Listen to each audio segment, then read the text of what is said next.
मृत्युञ्जयाय रुद्राय नीलकण्ठाय सम्भवे अमृतेशाय सर्वाय महादेवाय ते नमः। ओम नमः शिवाय। जय भोलेनाथ।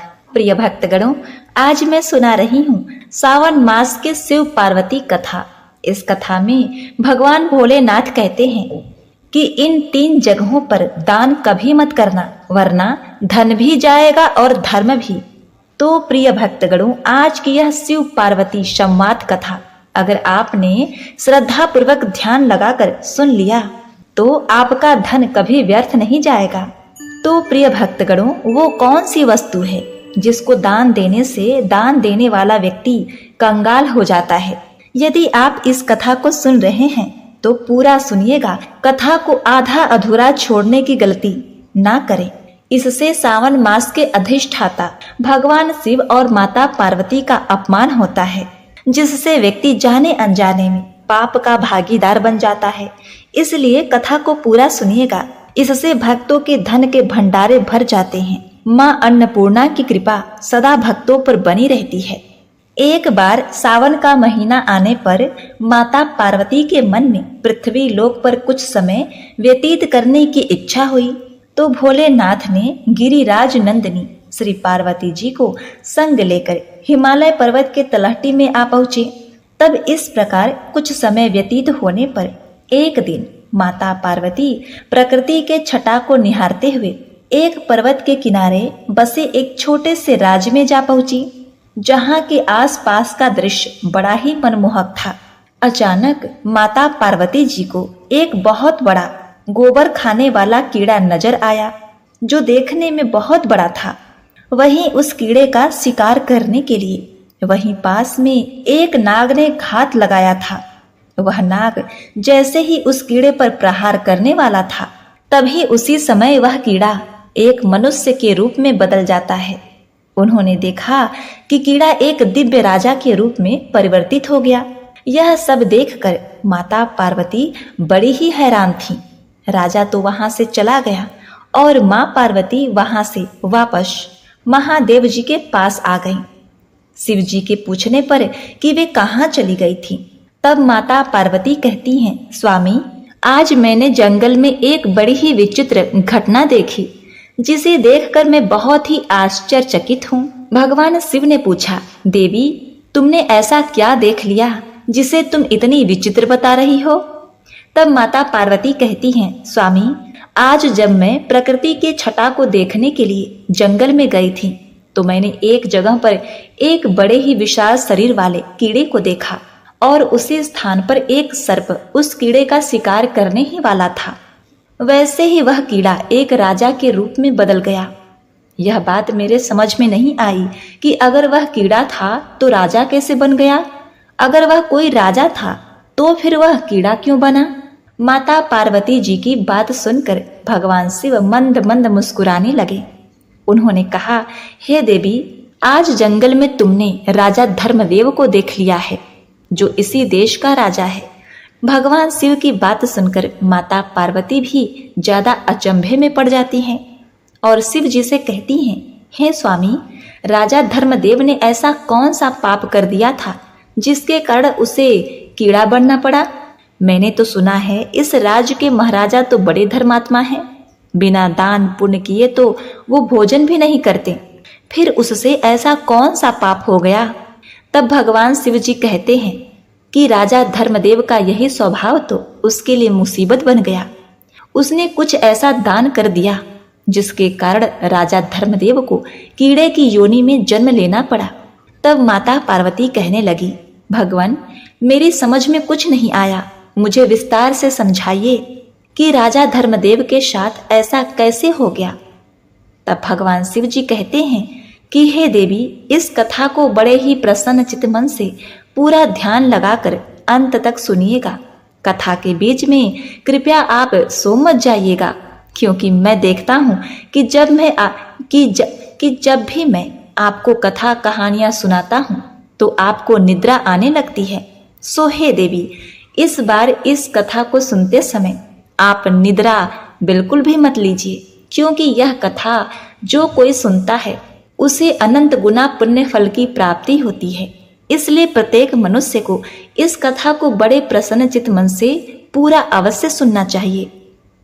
इस प्रसिद्ध राज में एक महादानी राजा धर्मदेव राज करते थे। राजा इतने बड़े दानी थे कि जब तक अपने द्वार पर आए हुए भूखे भिखारी और ब्राह्मणों को भोजन नहीं करा देते, तब तक स्वयं भी भोजन नहीं करते थे। यह उनका रोज का नियम था। पूरे राज्य में उनकी खूब प्रशंसा होती थी। राजा धर्मदेव के दान धर्म करने का भी एक नियमित समय था। एक निश्चित समय तक ही वे दान करते थे। राजा धर्मदेव सुबह के 10 बजे से लेकर दान बांटना शुरू करते थे और सूर्यास्त होने तक दान देना बंद कर देते थे।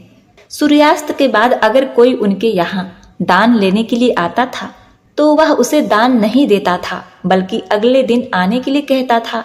राजा की ख्याति धीरे धीरे देश विदेश में फैलने लगी। अब तो हर रोज राजा धर्मदेव के द्वार पर याचकों की भीड़ लगी रहती थी।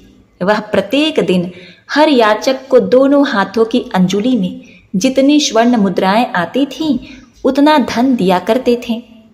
सभी याचक राजा की जय जयकार करते हुए चले जाते थे। इसी प्रकार से राजा के बड़े अच्छे से दिन निकल रहे थे। एक दिन क्या हुआ कि इसी राज्य का एक ब्राह्मण परिवार इसी जंगलों के पास, ब्राह्मण बड़ा ही तपस्वी था। उसे अपनी मेहनत से जो कुछ भी मिलता उसी को खाकर अपना समय काट लेता था। एक दिन क्या हुआ कि ब्राह्मण की पत्नी ने अपने पड़ोस में किसी के मुख से सुना कि हमारे राजा बड़े ही दानी राजा हैं, जो भी उनके द्वार पर जाता है उसे दान जरूर देते हैं। ब्राह्मणी पड़ोसन से यह बात सुनकर आई और अपने पति से आकर कहने लगी कि हे स्वामी, हमारे राजा बड़े ही दानी हैं। उनके द्वार से आज तक कोई निराश लौटकर नहीं गया। आप भी महाराज के दरबार में चले जाइए।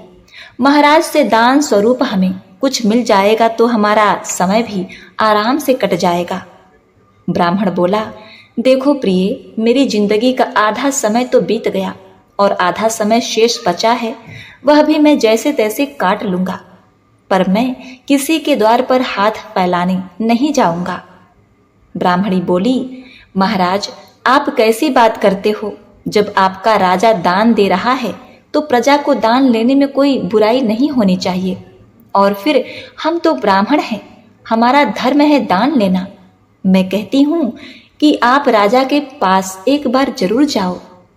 ब्राह्मणी कहने लगी, देखिए, अपने परिवार का अच्छे से पालन पोषण करने की जिम्मेदारी हर गृहस्थ की बनती है। हर गृहस्थ व्यक्ति का यह धर्म है कि वह अपने परिवार को सुखी रखे, उसे हर सुख सुविधा प्रदान करे। जो लोग ऐसा नहीं करते उन्हें भी परिवार का भरण पोषण न करने के कारण पाप लगता है। भगवान भोलेनाथ कहते हैं कि हे देवी, ब्राह्मणी की बातों को सुनकर वह ब्राह्मण राजा धर्मदेव के यहाँ जाने को तैयार हो गया। अब तो ब्राह्मण अपने घर से राजा धर्मदेव की दरबार की ओर चल पड़ता है। प्रिय भक्तगणों, अब देखिए, चलते चलते ब्राह्मण को संध्या हो गई। इधर राजा धर्मदेव के दान देने का एक निर्धारित समय था। उस दिन राजा के दरबार में जितने भी याचक आए थे सभी दान लेकर जा चुके थे। अब राजा का दान देने का समय समाप्त हो चुका था। सभी दान पेटियों पर ताले लगा दिए गए थे। इधर ब्राह्मण बड़ी दूर से पैदल चलकर आ रहा था, लेकिन ब्राह्मण के पहुँचते पहुँचते सूर्यास्त हो चुका था।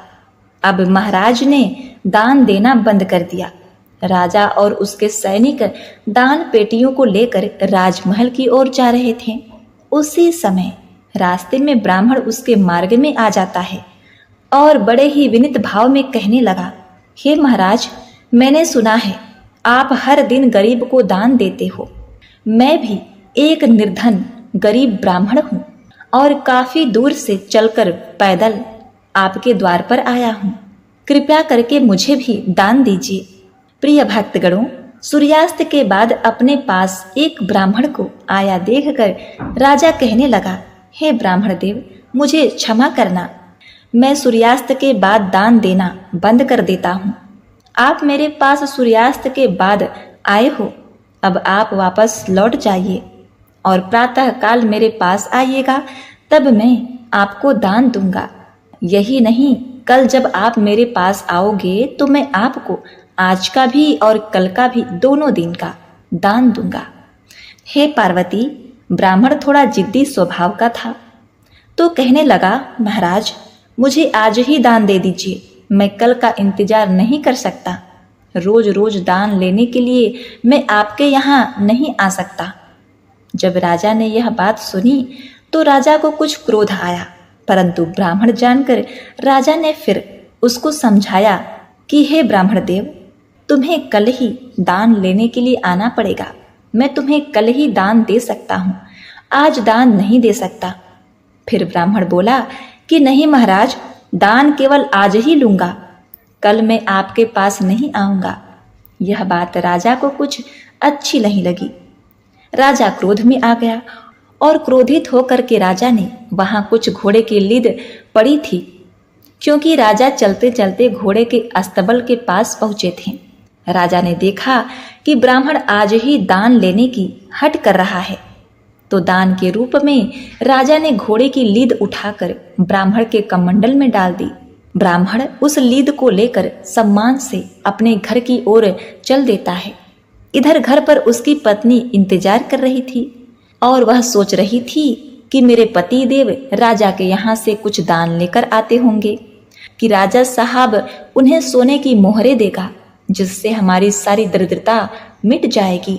ब्राह्मण दान में घोड़े की लीद लेकर अपने घर पहुंचे तो ब्राह्मण की पत्नी बड़ी ही प्रसन्न होती है और ब्राह्मण से कहने लगी, देखो मैं तुमसे कहती थी ना कि महाराज के दरबार में दान लेने जाओगे तो महाराज तुम्हारी गरीबी मिटा देंगे। यह बात सुन करके ब्राह्मण बोले, हे देवी, दान देने वाले ने दान दिया और मैंने उसे ले भी लिया। तुम एक काम करो, इस स्थान को गोबर से लीप दो, तब मैं तुम्हें राजा के द्वारा दिया गया दान दिखाऊंगा, नहीं तो यह दान अपवित्र हो जाएगा। बड़ी खुशी के साथ ब्राह्मण पत्नी ने उस जगह को लीप दिया और उस जगह पर एक दीपक जलाकर रख दिया और वही जाकर बैठ गई। हे पार्वती, उसके बाद ब्राह्मण ने घोड़े की लीद से भरा हुआ पात्र अपनी ब्राह्मणी को दे दिया। यह देखकर ब्राह्मणी बड़ी ही आश्चर्यचकित रह गई कि यह कैसा मजाक है। ब्राह्मण ने कहा, मजाक कैसी है, राजा ने दान में दिया है, वह मैं तुम्हें लाकर दे दिया। अब तो ब्राह्मणी बड़ी दुखी हुई कि राजा ने लीद का दान दिया है, क्या राजा के पास धन की कमी हो गई? चलो कोई बात नहीं, महाराज से गलती हो गई होगी, आप फिर से राजा के पास चले जाना। प्रिय भक्तगणों, उस दिन के बाद ब्राह्मण कभी राजा के पास दान लेने नहीं गया और ब्राह्मण ने उस लीद को अपने घर के द्वार पर रख दिया था। भगवान शिव जी कहते हैं कि दान का जो फल होता है वह कर्ता को 1000 गुना होकर वापस मिलता है। यदि आपने अपने जीवन में किसी चीज का दान किया है तो परलोक में उसका फल हजारों गुना बढ़कर मिलता है। राजा ने जो लीद का दान दिया था, उस लीद का भगवान की कृपा से ब्राह्मण के घर के द्वार पर धीरे धीरे एक पहाड़ सा बनता चला गया। इस तरह राजा के दान का फल बढ़ता जा रहा था। ब्राह्मणी ब्राह्मण से पूछती, हे स्वामी, इस लीद का क्या होगा? ये तो रोजाना बढ़ती ही जा रही है। आप तो वेदों के ज्ञाता हैं, मुझे इसका मतलब बताओ। तब ब्राह्मण कहने लगा, देखो देवी, ये राजा के दान का फल है जो बढ़ता जा रहा है और इस फल को उसे ही भोगना पड़ेगा। यदि हम इसे उपयोग में ले रहे होते तो राजा को इसका शुभ फल प्राप्त होता। अब जबकि यह हमारे किसी काम का नहीं है तो इसका परिणाम अब राजा को ही भोगना पड़ेगा। यह बात सुनकर ब्राह्मणी बड़ी सोच में पड़ जाती है। इस प्रकार धीरे धीरे समय बीतता गया और इधर उस लीद का पहाड़ काफी बड़ा हो गया था। भगवान शिव जी माता पार्वती से कहते हैं, हे देवी, आप आगे सुनिए। एक दिन की बात है, राजा धर्मदेव वन में शिकार करने के लिए जाता है, परंतु राजा धर्मदेव को कोई शिकार नहीं मिलता है। जब कोई शिकार नहीं मिलता तो राजाओं के पहले नियम होते थे कि राजा को जब कोई शिकार ना मिले तो वह बिना शिकार किए वापस लौटकर नगर नहीं जाता था, चाहे उसे मार्ग में ही कहीं रुकना पड़े। अब शाम का वक्त हो चुका था और सूर्यास्त होने के बाद किसी जीव को सताना क्षत्रियों का धर्म नहीं होता। यह सोचकर राजा ने सोचा कि अब मुझे यहाँ से चलना चाहिए और यहीं किसी स्थान पर ठहर जाना चाहिए। अब तो राजा उस जंगल के पास ही अपने ठहरने का स्थान ढूंढने लगते हैं। ढूंढते ढूंढते राजा उसी ब्राह्मण के घर जा पहुंचा जिसे राजा ने 17 से 18 वर्ष पहले लीद का दान दिया था। लेकिन राजा उस घटना को भूल चुका था। राजा धर्मदेव जब ब्राह्मण के घर पहुंचे तो वहां पहुंचकर राजा ने ब्राह्मण से कहा कि हे ब्राह्मण देवता, आज मुझे आपके यहाँ ठहरने के लिए स्थान चाहिए। राजा की बात सुनकर ब्राह्मण कहने लगा, ठीक है राजन, आपका हमारी इस कुटिया में स्वागत है। प्रिय भक्तगणों, उस रात राजा धर्मदेव ब्राह्मण की कुटिया पर विश्राम करते हैं। जो भी ब्राह्मण के घर में रूखा सूखा भोजन था उससे ब्राह्मण ने राजा का अतिथि सत्कार किया। भोजन करने के बाद राजा की रात वहीं बीती और इधर जब सवेरा हुआ तो राजा की नजर ब्राह्मण की कुटिया के बाहर उस लीद के ढेर पर पड़ती है जो अब तक पहाड़ के रूप में बन गया था। उस लीद के पहाड़ को देखकर राजा ब्राह्मण से पूछने लगे, हे ब्राह्मण देव, क्या वास्तव में आपके पास इतने सारे घोड़े हैं जो इतना बड़ा लीद का ढेर लगा हुआ है? तब ब्राह्मण ने उत्तर दिया, हे महाराज, हम तो पूजा पाठ तथा साधना करने वाले ब्राह्मण हैं, हमें भला घोड़ों से क्या काम। राजा ने कहा, तो फिर आपके घर के बाहर ये लीद का ढेर कैसे? ब्राह्मण समझाते हुए कहता है कि देखिए, तुम यदि जानना चाहते हो कि ये लीद का ढेर क्यों है तो इसके पीछे बहुत बड़ा रहस्य छुपा है। अब तो उस रहस्य को भगवान शिव जी माता पार्वती से कहते हैं। हे देवी, अब तो उस रहस्य को जानने की राजा की उत्सुकता बढ़ गई। ब्राह्मण बोला, हे यात्री, हमारे राज्य का राजा बड़ा ही दानी धर्मात्मा है। वह रोजाना सोने का दान करता है। 17 से 18 वर्ष पहले की बात है। मेरी पत्नी ने मुझे जबरदस्ती राजा के यहाँ दान लेने के लिए भेजा था। अपनी पत्नी के कहने पर मैं राजा के पास दान लेने चला गया।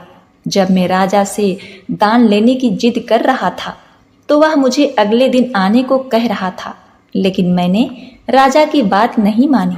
जब मैं दान लेने की जिद करने लगा तो राजा ने क्रोध में आकर मेरे कमंडल में घोड़े की लीद उठाकर डाल दी। मैं उसे सम्मान सहित लेकर अपने घर चला आया और मैंने उस लीद को यहाँ रख दिया क्योंकि वह लीद मेरे कुछ काम का नहीं था और दान की वस्तु को मैं कहीं फेंकना नहीं चाहता था। तो राजा ने पूछा कि हे ब्राह्मण देव, राजा ने तो तुम्हें थोड़ी सी लीद दान में दी होगी, पर यह तो इतना बड़ा पहाड़ कैसे बन गया?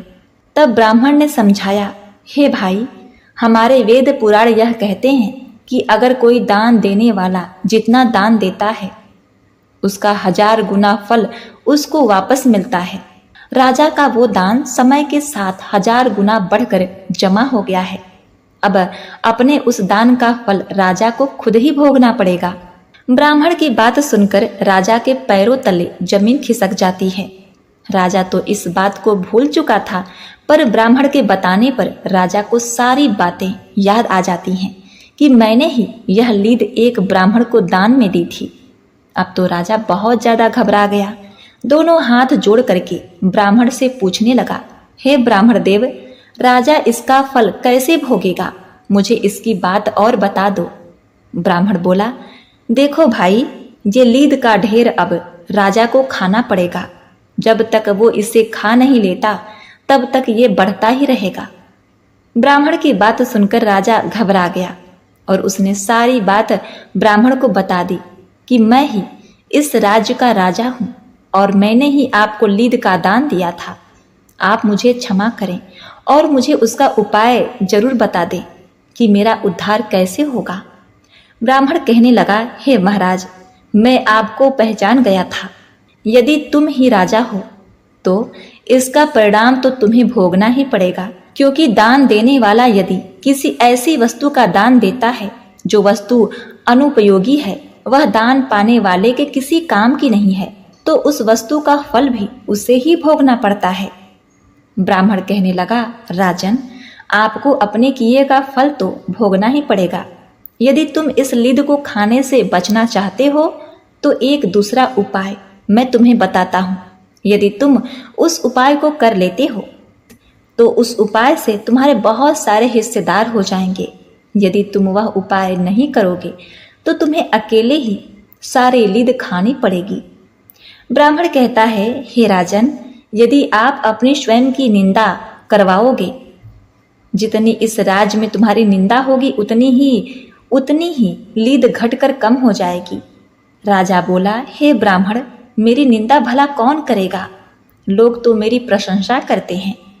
तब ब्राह्मण ने कहा कि तुम एक काम करो, तुम्हारे जो कुल पुरोहित हैं, तुम उनकी कन्या का हाथ पकड़कर जबरदस्ती अपने घर ले जाना और उसके मांगने पर भी उस कन्या को मत लौटाना।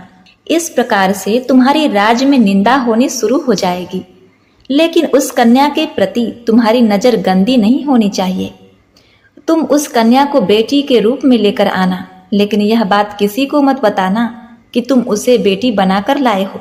कन्या को लेकर जाकर तुम उसे रानी के पास छोड़ देना और उसे कह देना कि वह उस कन्या को बेटी की तरह पाले। प्रजा के लोग समझेंगे कि तुमने बहुत बड़ी निंदा का काम किया है, तो पूरे राज्य में तुम्हारी निंदा होनी शुरू हो जाएगी और यह लीद का ढेर घटकर कम रह जाएगा। राजा को यह उपाय समझ में आ गया था। अब तो राजा अपने राज को लौटा और राज्य में आकर वह सीधा अपने कुल पुरोहित के घर पहुंचा। और कुल पुरोहित ने जब राजा को अपने घर पर आया देखा तो कुल पुरोहित ने पूछा, हे राजन, क्या बात है? आज आप बड़े उदास लग रहे हो। राजा ने कहा, गुरुदेव, आप अपनी बेटी को बुलाइए, मुझे उसी से कुछ काम है। कुल पुरोहित ने सोचा शायद कुछ उपहार देना होगा, कुछ जरूरी बातें पूछनी होगी, तो उन्होंने अपनी पुत्री को आवाज लगाई। राजा उसका हाथ पकड़ा और पुरोहित को धक्का देकर उसकी बेटी को रथ में बैठाकर अपने घर ले गया। बेचारा कुल पुरोहित अपनी बेटी के लिए गिड़गिड़ाता रहा कि महाराज, यह आप क्या कर रहे हो? राजा ने एक नहीं सुनी। राजा चुपचाप उसकी कन्या को लेकर अपने महल में पहुंच जाता है और अपनी रानी के पास छोड़ देता है और कहता है कि इसे बड़े प्रेम से पुत्री की तरह रखना और यह बात किसी को तुम्हें नहीं बतानी है। रानी ने पूछा कि महाराज, आप इसे लेकर क्यों आए हैं? यह हमारे गुरु की बेटी है। तब राजा ने कहा, हे महारानी, चुपचाप होकर आप सब कुछ देखो। जो मैं कर रहा हूँ वह अपने उद्धार के लिए कर रहा हूँ। आगे भगवान शिव माता पार्वती से कहते हैं, हे पार्वती, देखो, राजा जब पुरोहित की बेटी को उठाकर लाया तो सभी प्रजा ने देखा था। उस समय तो किसी ने कुछ नहीं कहा। प्रिय भक्तगणों, अब तो पूरे राज्य के लोग उस राजा की निंदा करने लगे कि राजा तो बड़ा ही व्यभिचारी व्यक्ति है, जिसने अपने गुरु की पुत्री को पत्नी बनाकर जबरदस्ती अपने राजमहल में रख लिया है। हम तो पहले ही कहते हैं कि राजा बड़ा ही नीच है, लोगों को दान देकर केवल दिखावा कर रहा है। इस प्रकार से पूरे नगर में राजा की बुराई होने लगी। सब लोग कहने लगे कि ऐसे राजा का क्या भरोसा जो अपने गुरु का ही नहीं हुआ। इधर ब्राह्मण के द्वार पर वह लीद का ढेर कम होता जा रहा था। जो लोग राजा की निंदा कर रहे थे वो उस लीद के ढेर से हिस्सेदार होते जा रहे थे। धीरे धीरे वह लीद का ढेर कम हो गया। राजा कुछ दिनों के बाद जब फिर से दोबारा ब्राह्मण के घर गया तो देखता है कि ब्राह्मण के घर के आगे लीद का ढेर अब इतना रह गया है जितना राजा ने ब्राह्मण को दान में दिया था। यह देखकर राजा बड़ा ही प्रसन्न होता है। राजा हाथ जोड़कर ब्राह्मण से बोला, हे ब्राह्मण देव, आपने पहाड़ जैसा लीद का ढेर तो कम करवा दिया। जिन जिन लोगों ने मेरी निंदा की होगी उनके हिस्से में वह चली गई होगी, लेकिन अब ये थोड़ी सी शेष रह गई है। अब इसका भी कोई ना कोई उपाय बता दीजिए। ब्राह्मण ने बताया, हे राजन, यह जो लीद रह गई है यह तुम्हारे हिस्से की ही है। इसे तुम्हें ही खाना पड़ेगा। तुम्हें इसे खाने के लिए कीट की योनि में जन्म लेना पड़ेगा। अब राजा बोला, हे मुनि, ऐसा कौन सा उपाय है? ऐसा कोई उपाय जरूर होगा जिसे आप मुझे बता दो, जिससे यह लीद खत्म हो जाए और मुझे कीट की योनि में जन्म ना लेना पड़े। तब ब्राह्मण एक उपाय बताता है कि राजन, मेरा एक भाई है जो तुम्हारे इसी नगर में रहता है। वह बड़ा ही विद्वान और ईश्वर भक्त है। भगवान शिव में उसकी बड़ी भक्ति है। वे दोनों पति पत्नी बड़े ही सज्जन हैं, हर समय ईश्वर के ध्यान में लगे रहते हैं। लगता है कि उन दोनों ने तुम्हारी बुराई नहीं की होगी। यदि वो तुम्हारी बुराई निंदा कर दें तो ये बचा हुआ लीद का ढेर भी समाप्त हो जाएगा। ब्राह्मण की बात सुनकर राजा कहते हैं, हे महाभागा, हे ब्राह्मण देव, मैं उससे भी अपनी निंदा करवाता हूँ। प्रिय भक्तगणों, भगवान भोलेनाथ माता पार्वती से कहते हैं, हे देवी। राजा भेष बदलकर उस ब्राह्मण के घर पहुँचते हैं तो ब्राह्मण राजा का स्वागत करता है और बैठने के लिए उसे आसन देते हैं। राजा आसन पर बैठ जाते हैं। अब राजा उस ब्राह्मण से कहने लगा कि हे ब्राह्मण देव, मैंने सुना है यहाँ का जो राजा है वह बड़ा ही अन्यायी है, बड़ा ही नीच प्रवृत्ति का है। ब्राह्मण कहने लगा, होगा, मुझे उससे क्या लेना देना। तब राजा ने कहा, हे महाराज, उसने अपने गुरु की पुत्री को बलपूर्वक अपने घर में रख लिया है। तब ब्राह्मण बोलता है, मुझे नहीं पता। अब राजा अपने ही मुख से अपनी बुराई करने लगा। कहने लगा, बताओ, अपने गुरु की पुत्री को अपने घर में रख लिया है, ये कहाँ का न्याय है? बड़ा ही दुष्ट राजा है। ब्राह्मण बोला, हे भाई, मुझे नहीं पता, और यह सब बातें मुझे क्यों सुना रहे हो? जब राजा ने बार बार उस ब्राह्मण को आलोचना करने के लिए उकसाया, फिर भी उसने आलोचना नहीं की। तब ब्राह्मण ने अपने तपोबल से देखा कि यह तो राजा है, यह तो मुझसे निंदा करवाने के लिए आया है और मुझसे अपनी निंदा करवाकर अपने पाप में मुझे सम्मिलित करना चाहता है। तब ब्राह्मण कहने लगे कि मैं तुम्हें पहचान गया हूँ।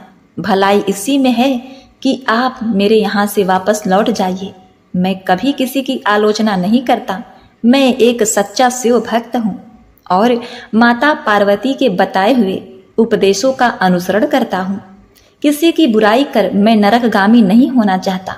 मैंने आज तक जीवन में कभी कोई अनैतिक कार्य नहीं किया और अंतकाल में कुछ ऐसा करके अपने इहलोक तथा परलोक को बिगाड़ना नहीं चाहता।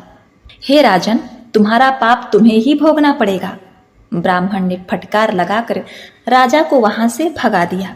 निराश होकर के राजा वहां से लौटकर अपने राज्य को चला जाता है और फिर एक दिन बाद उसी ब्राह्मण के घर आता है जहां वह लीद का ढेर लगा हुआ था। ब्राह्मण के चरणों में आकर के राजा गिर पड़ा। राजा कहता है, हे ब्राह्मण देव, अब क्या कोई और उपाय नहीं है? तब ब्राह्मण ने कहा, नहीं हे राजन, समझ लो, अब तुम्हें ही यह खाना पड़ेगा, चाहे जैसे भी खाओ। यह बात सुनकर राजा कहने लगा, हे ब्राह्मण देव, पता नहीं कब मुझे कीट का जन्म धारण करना पड़ेगा। तब तक पता नहीं मुझसे कितने पाप होते रहेंगे। क्यों ना आप मुझे कुछ समय के लिए कीट बना दो। ब्राह्मण कहने लगे, राजन, मैं तुम्हें कीट भी नहीं बना सकता। इतनी शक्ति मेरे अंदर नहीं है और यह काम तो भगवान का है। परंतु मैं तुम्हें इतना बता सकता हूँ कि यहाँ से मरने के बाद तुम एक दिन कीट अवश्य बनोगे और जब तुम अपने हिस्से की लीद को खा लोगे, इसके पाप से मुक्त हो जाओगे, क्योंकि तुमने जीवन में कोई पाप नहीं किया है, सदैव दान किया है।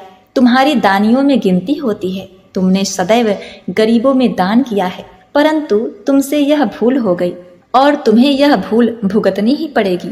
कीट तो तुम्हें अवश्य ही बनना पड़ेगा, लेकिन इस लीद को खाने के बाद तुम मानव योनि को प्राप्त हो जाओगे। भगवान भोलेनाथ माता पार्वती को आगे की कथा को सुनाते हुए कहते हैं, हे देवी, कुछ ही दिनों बाद राजा धर्मदेव की मृत्यु हो जाती है और मृत्यु के बाद उसे गोबर खाने वाले कीड़े के रूप में जन्म मिलता है और जिस जगह पर लीद पड़ी हुई थी वहां जाकर के लीद खाने लगता है। धीरे धीरे कई वर्षों में उस लीद को वह कीट खाते खाते उसने अपने हिस्से की सारी लीद समाप्त कर दी। तभी आपकी नजर उस कीड़े पर पहुंच गई। हे देवी, उसी समय वह मनुष्य रूप में प्रकट हो जाता है और दिव्य देह पाकर वह स्वर्ग को चला जाता है। वह राजा धर्मदेव, जिसने क्रोध में एक ब्राह्मण को दान में लीद दे दी थी, जिसके कारण वह एक कीड़े की योनि में पैदा हुआ। प्रिय भक्तगणों, इस प्रकार से एक महान दानी राजा को भी अहंकार में आकर किए गए दान का फल कीड़ा बनकर चुकाना पड़ा। प्रिय दोस्तों, भगवान शिव जी कहते हैं कि जो व्यक्ति अनुपयोगी वस्तुओं का दान देता है, क्रोध के वशीभूत होकर दान देता है, अहंकारवश दान देता है, वह सदैव पाप का भागी होता है। दान देने से पहले मनुष्य को अपने अंतर मन को टटोलना चाहिए कि यदि दान देने की सामर्थ्य नहीं है तो दान नहीं देना चाहिए। हमारे द्वारा दिया गया दान हमें कई गुना होकर वापस मिलता है, चाहे वह इस जन्म में मिले या अगले जन्म में। यदि हमने किसी के लिए खाने की वस्तु दान की है तो आगे आने वाले कई जन्मों में हमारे लिए कभी भोजन का संकट नहीं होगा। यदि हमने किसी का उपहास उड़ाया है, अहंकारवश उसका परित्याग किया है, तो उसका फल हमें कई गुना होकर भोगना पड़ता है। तो एक बार प्रेम से बोलिए ओम नमः शिवाय, जय भोलेनाथ, पार्वती पते हर हर महादेव। प्रिय भक्तगणों, आज की हमारे द्वारा सुनाई गई सावन माह में सुनी जाने वाली शिव पार्वती संवाद कथा आपको बहुत ही पसंद आई होगी। तो कमेंट में जय